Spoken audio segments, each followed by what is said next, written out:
മലയാള സിനിമയിൽ casting couch ഉണ്ടെന്നത് പല താരങ്ങളും നേരത്തെ തുറന്നു പറഞ്ഞിട്ടുണ്ട്. ഹേമ കമ്മിറ്റി റിപ്പോർട്ട് പുറത്തുവന്നതിന് പിന്നാലെ ഇത്തരം ദുരനുഭവങ്ങളെക്കുറിച്ച് കൂടുതൽ പേർ പരസ്യമായി പ്രതികരിച്ച് രംഗത്തെത്തിയിട്ടുണ്ട്. ഇപ്പോഴിതാ സുരേഷ് ഗോപിയുടെ മകനും നടനുമായ ഗോകുൽ സുരേഷും തനിക്കുണ്ടായ അനുഭവം വെളിപ്പെടുത്തുകയാണ്. കാസ്റ്റിംഗ് കോച്ച് തടഞ്ഞതുകൊണ്ട് തനിക്കും സിനിമകൾ നഷ്ടപ്പെട്ടുവെന്നാണ് ഗോകുൽ സുരേഷ് പറഞ്ഞത്. സ്ത്രീകൾക്ക് മാത്രമാണ് ദുരനുഭവമുണ്ടാകുന്നതെന്ന് കരുതരുതെന്നും കാസ്റ്റിംഗ് കോച്ച് തടയുന്ന നടന്മാർക്കും സിനിമ നഷ്ടപ്പെടാമെന്നും തനിക്ക് അത്തരത്തിലൊരു അനുഭവം ഉണ്ടായിട്ടുണ്ടെന്നും ഗോകുൽ സുരേഷ് പറഞ്ഞു. സോഷ്യൽ മീഡിയ വിളമ്പുന്നതായിരിക്കും സാധാരണ ജനങ്ങൾ മനസ്സിലാക്കുന്നത്. സിനിമാ മേഖലയോടുള്ള കാഴ്ചപ്പാടെല്ലാം പെട്ടെന്ന് തന്നെ മാറിമറിയാം. അത്തരമൊരു സാഹചര്യത്തിലാണ് ഇപ്പോൾ നിവിൻ ചേട്ടനെതിരായിട്ടൊരു ആരോപണം വന്നിരിക്കുന്നത്.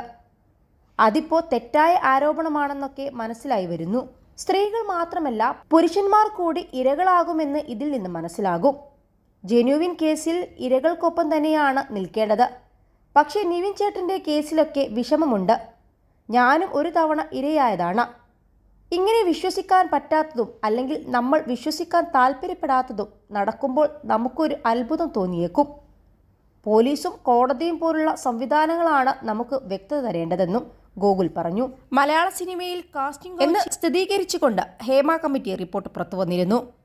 മലയാള ചലച്ചിത്ര മേഖലയിൽ പ്രവർത്തിക്കുന്ന വനിതകളുടെ പരാതികളെ അടിസ്ഥാനമാക്കിയുള്ള റിപ്പോർട്ടിലാണ് മലയാള സിനിമയിലെ ലൈംഗിക ചൂഷണങ്ങളെക്കുറിച്ച് ഞെട്ടിക്കുന്ന വെളിപ്പെടുത്തലുകളുള്ളത്.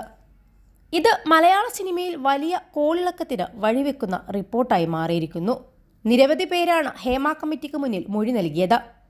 കാസ്റ്റിംഗ് കോച്ച് മലയാള സിനിമയിലുള്ളതായും മൊഴികളുണ്ട്. നിയമപരമായുള്ള പ്രശ്നപരിഹാര സംവിധാനം മലയാള സിനിമയിൽ വരണമെന്നും ഹേമ കമ്മിറ്റി റിപ്പോർട്ടിൽ പറയുന്നുണ്ട്. ഏറെ സമ്മർദ്ദങ്ങൾക്കൊടുവിലാണ് ഹേമ കമ്മിറ്റി റിപ്പോർട്ട് പുറത്തു വന്നിരിക്കുന്നത്. അതുപോലെ മലയാള സിനിമാ മേഖലയെ നിയന്ത്രിക്കുന്നത് 15 പുരുഷന്മാർ ഉൾപ്പെടുന്ന ഒരു പവർ ഗ്രൂപ്പാണെന്നും ഇതിൽ സൂചിപ്പിക്കുന്നുണ്ട്.